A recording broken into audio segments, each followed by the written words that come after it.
चल रही जंग के बीच एक बड़ी खबर सामने आई है। इजराइल ने हमास को एक और बड़ा झटका दिया है। इजरायली सेना ने गुरुवार को घोषणा की कि उसने गाजा में हमास सरकार के प्रमुख रावी मुश्तहा और 2 वरिष्ठ सुरक्षा अधिकारियों को हवाई हमले में मार गिराया है।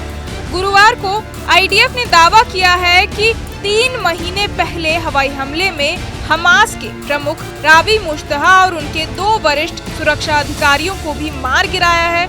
ये हमला उत्तरी गाजा के एक भूमिगत परिसर में किया गया, जिसे हमास के कमांड और कंट्रोल सेंटर के रूप में इस्तेमाल किया जा रहा था।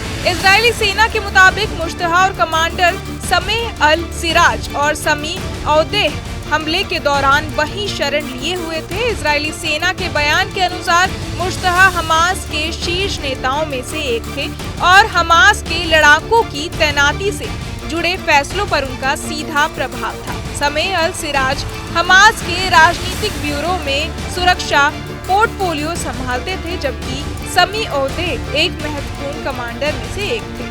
मुश्तहा को हमास के शीर्ष नेता याह्या सिनवार का करीबी माना जाता था, जिसे 7 अक्टूबर को इजराइल पर हुए हमले की साजिश में शामिल बताया जा रहा है। सिनवार को फिलहाल गाजा में कहीं छिपे होने की संभावना जताई जा रही है। दूसरी तरफ इजराइल के गाजा पर हमले थमने का नाम ही नहीं ले रहे हैं। हाल ही में दक्षिणी गाजा में भीषण हवाई हमले किए गए, जिसमें 51 लोगों की मौत हो गई।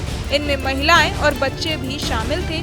ये हमले तब किए गए जब इजराइल पर ईरान की तरफ से मिसाइलें दागी गई। 7 अक्टूबर को हमास द्वारा इजराइल पर किए गए हमले के बाद से इजराइल ने गाजा में लगातार हमले तेज कर दिए हैं। जब से ईरान की तरफ से इजराइल पर बमबारी की गई है, तब से इजराइल अब 3 मोर्चे पर युद्ध लड़ रहा है। ईरान के मिसाइल दागने के बाद भी इजराइल की बमबारी हमास और लेबनान में जारी है। ताज़ा हमलों में बेरूत के बाचोरा इलाके में संसद के पास एक इमारत को निशाना बनाया गया, जिसमें 6 लोगों की मौत हो गई और 7 लोग घायल हो गए। ये हमला लेबनान की सरकार के मुख्यालय के पास हुआ, जिसे अब तक का सबसे करीबी इजरायली हमला माना जा रहा है। आईडीएफ ने कहा कि उसकी वायुसेना के लड़ाकू विमानों ने इन तीनों पर हमला किया था जब वे गाजा में एक मजबूत अंडरग्राउंड बंकर में छिपे हुए थे। ये बंकर हमास कमांड और नियंत्रण केंद्र के रूप में काम कर रहा था। हमास के वरिष्ठ कमांडर इसके अंदर रह रहे थे। हमले में तीनों हमास कमांडर मारे गए थे। बहरहाल इस पूरी खबर को सुनकर आप क्या कुछ सोचते हैं, हमें कमेंट बॉक्स में जरूर बताएं और बाकी तमाम खबरों के लिए सब्सक्राइब करें न्यूज नेशन। न्यूज नेशन अब व्हाट्सएप पर खबरों की ताजा अपडेट के लिए न्यूज नेशन के इस QR कोड को स्कैन करें।